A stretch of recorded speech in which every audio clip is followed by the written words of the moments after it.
E3 systems, easy, economical, everywhere. Hello, and welcome to this demonstration of our Sully Business Intelligence Platform. In this video today, we are going to discuss the address tool and how to use it. Now, in order to understand how Sully operates, we need to understand the parts of Sully. First, there are addresses, which we're going to cover today. Next, there are products, which are added to addresses to create a bill of lading. From a bill of lading, we can create all sorts of reports and powerful pieces of information for us to better manage our business. Let's get started. First, we're going to open up our Sully application, and you can see this anywhere on the web. You just go to https sully.go.com and then log in. And what you do is we're going to use a sample user, so we're going to use Joe Black as our user, and then we're going to log in. Now when we do, you're going to see a bunch of options at the top of the screen. For now, we want to concentrate on the address area. And what we'll do is we'll go to the address book. Now, as you can see, the address book is sorted by account and company. And you can sort everything by the column name. So here we have name, and it's sorted from in alphabetical order, descending, and now it's in ascending order. We also have the ability to sort it by all these other columns in the field.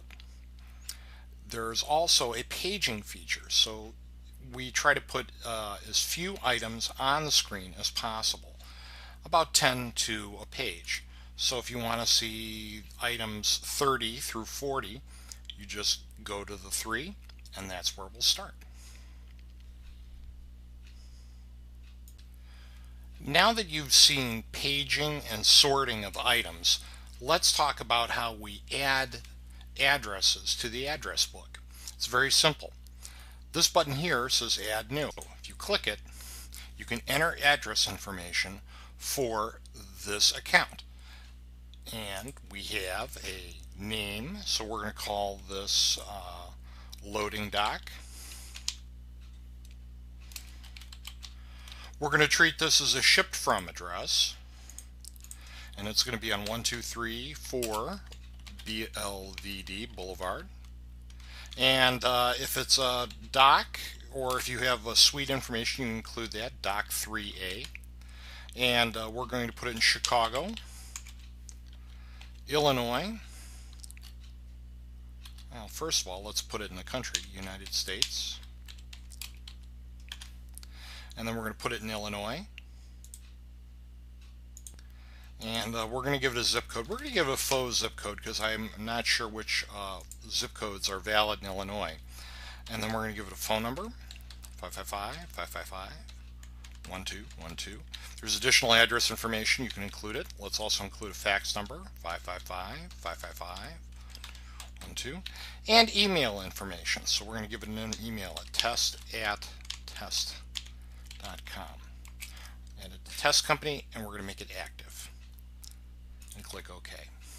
That new address is now added to the system. Let's take a brief second to go over the different types of addresses that you saw in that form. First, there is the consigned to address. Who do you ship that information to? This can be any customer that you have. All you have to do is make sure that when you have a customer that is expecting to receive something, you treat them as a consigned to address. Then we have shipped from. Where did we ship it from? If you have multiple warehouses or multiple docks, you can have multiple shipped from information. If you have one warehouse or one dock or one shipping or receiving location, that is your base where you ship all your product from. Next, there's invoice. We recommend that you have only one invoice address in your system, and the reason why is because this is where your customers are going to send payment. We include the invoice address on almost every form that we generate in Sully, so it's important that you have the correct address information for where they need to send the money. Next, we're going to talk about third party. If you have insurers, third party information, or other individuals associated with a shipment, then you can include their address information in the address book.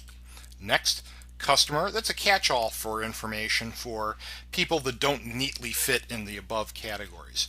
And finally, we have vendors. When you get into creating purchase orders and requesting product from other people, you will use a vendor address type. Great. Now that we've covered how address types work, let's do some other nifty stuff with the address book. First of all, let's see if we can find that loading dock that we put together. And all you do is you click find, and then let's type load in the box and filter our search results. And this is going to show the two instances of loading dock that we created in the Sully web application. Now if you want to edit it, all you do is you click the link here that says select, and the form will pop up and you can change the information. Let's say that we finally figured out what the correct zip code for this was, 60052.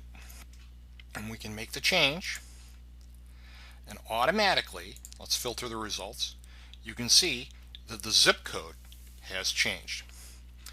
So now you can see all of the features of the address book. You can add and you can change information regarding addresses. You can search them, you can sort them, and you can page them. And you can break those addresses into categories, which make it easier for you to sort through your address book in a flash. In our next video, we're going to cover how to manage products in just the same way. See you next time. Learn more about E3 systems on the web at www.go-eethree.com. That's go-eethree.com. We're also available on Facebook and Google+.